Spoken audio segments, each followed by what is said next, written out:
Every day looked the same for Harold. Same breakfast, same chair, same routine. From morning to night. It felt comfortable, safe, predictable. And for a long time, he believed that was a good thing. But one afternoon, as he sat by the window, he had a strange thought. He couldn't remember what he did yesterday or the day before. Not clearly. They all felt the same, blended together. And that's when it hit him. He wasn't just living a routine. He was repeating the same day, over and over again. What he didn't realize was that quiet repetition was slowly taking something from him. My friend, after the age of 50, routine often becomes a trusted companion. It gives structure to your mornings, predictability to your afternoons, and a sense of control in a world that sometimes feels uncertain, especially after retirement. Stability feels valuable, comforting, reassuring, and for many of my patients over the years, routine became something they protected carefully. Wake up at the same hour, eat the same breakfast, sit in the same chair, watch the same program, day after day, year after year. But here's the quiet side of routine. The part most people don't see. When every day looks the same, your brain begins to treat life as familiar territory, expected, predictable, nothing new. And when that happens, something subtle begins to change. Your awareness softens, your attention fades, not because you're losing ability, but because your brain no longer needs to pay close attention. It already knows what's coming next. I remember a patient named George, 72 years old, retired accountant. His life was organized down to the minute. Same coffee cup, same morning news channel, same afternoon nap. One day he told me something that caught my attention. "Doc, weeks go by so fast now. I don't even remember what I did." That statement, my friend, is not about aging alone. It's about repetition without variation. And here's the important part. Longevity habits are not just about what you do. They're about how your brain experiences what you do. If everything feels repetitive, your brain engages less, processes less, remembers less. That's why days begin to blur together. Not because time is moving faster, but because your mind is recording fewer details, less novelty, less meaning, less contrast. And when there's less contrast, memories become harder to separate. Yesterday feels like today. Today feels like last week. And slowly, life begins to feel automatic. You wake, eat, sit, move, rest, repeat, without noticing how little of it feels distinct. And that automatic living quietly disconnects you from the richness of your own days. Not because life is empty, but because your mind is no longer fully engaged in experiencing it. Harold didn't notice the change at first. And honestly, most people don't. Because nothing feels broken, nothing hurts, nothing fails. His routine worked. It made life easy, comfortable, predictable. But that afternoon by the window, something shifted. He tried to recall yesterday. Not everything, just one moment. Something specific, something memorable. But nothing stood out. Not clearly, not vividly. It all felt flat, like a photograph without color. That moment stayed with him, not as fear, but as curiosity. The next morning, he did something unusual. He watched himself, almost like an observer. He noticed the same coffee mug, the same seat, the same television program, the same walking path, taken at the same time, every single day. And suddenly, what once felt comforting began to feel repetitive. Not in a negative way, just limited. That's an important word, my friend. Limited. Not smaller life, but smaller experience. Because here's something many people don't realize about brain health aging. Your brain thrives on variation, not chaos, not stress, just variation. Small differences, unexpected moments, new sensory input. Without those things, the brain becomes efficient, but less engaged, less curious, less responsive. Harold realized something surprising that day. His life had not become smaller, but his experience of it had.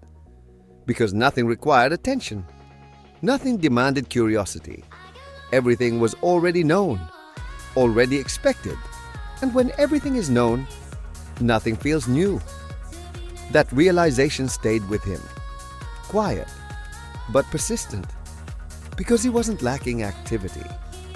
He was lacking variation. When life becomes too predictable, it doesn't damage you immediately.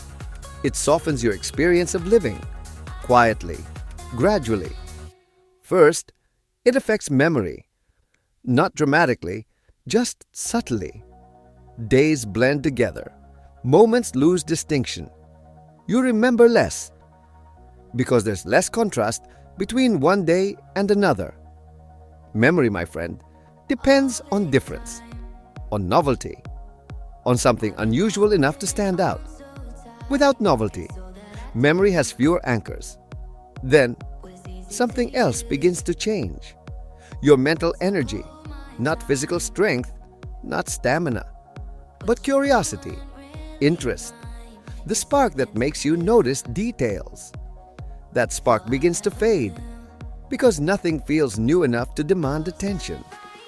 I once cared for a gentleman named Thomas, 75 years old, who told me, "Doc, months feel shorter now. Not faster clocks, not shorter days, just fewer memorable moments." And that is one of the quietest signs of routine overload. Weeks pass quickly. Months disappear faster. Not because time changed, but because experience became repetitive.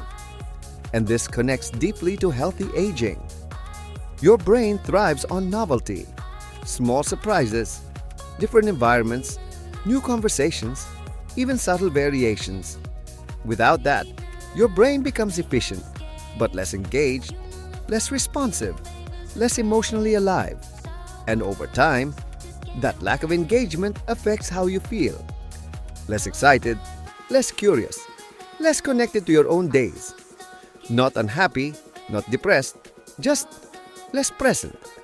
And that, my friend, is the quiet cost of repetition. Not loss of function, but loss of richness, loss of texture, loss of meaningful contrast between days. Harold didn't change his life overnight. And that's important because lasting longevity habits are rarely dramatic. They are gentle, sustainable, small. The next morning, he made one tiny change. He changed his seat, not permanently. Just that day, a small shift, but enough to feel unfamiliar. Then, a few days later, he changed his walking route. Not longer, not harder, just different. And something interesting happened. He noticed things he had never paid attention to before. The way sunlight touched the sidewalk, the sound of birds he had never noticed, the smell of fresh air in a different direction. Small details, always there, but previously invisible. That's the power of variation. Then he added something else. One new element each day. A different breakfast. A short conversation with someone new. A book topic he had never explored. Nothing overwhelming, just different. Because daily habits aging do not need intensity. They need novelty. Just enough to wake the mind. Just enough to create contrast. Just enough to make one day different from the next. And slowly, those small changes created something powerful. Awareness returned. attention sharpened. His days began to feel distinct again. Not completely different, just no longer identical. And that difference changed how time felt. Slower, fuller, more alive. A few weeks later, Harold sat by the window again. Same place, same chair, same view. But something inside felt different. When he thought about the past week, he could remember moments, specific ones. A conversation that made him laugh. A walk that felt unfamiliar. A meal that tasted new. Small things, but meaningful ones. And that's when he understood something deeply. Longevity habits aren't just about living longer. They're about experiencing time more fully. Because life is not measured only in years. It's measured in moments you actually feel. Moments you notice. Moments that stand apart from the rest. When those moments become richer, time feels fuller, more meaningful, more alive. My friend, if your days have started to feel the same, not bad, not painful, just repetitive, pause for a moment, not to change everything, not to disrupt your life, but to add something small, something new. Because sometimes, the difference between simply living and truly experiencing life is just a little variation, repeated gently, day after day. And in my 30 years caring for older adults, I have seen this truth again and again. The people who age with energy after 50 are not always the busiest, not always the strongest, but almost always. They are the ones who stayed curious, who kept changing small things, who allowed life to feel slightly new, even in familiar surroundings. And that quiet curiosity may be one of the most powerful longevity habits of all.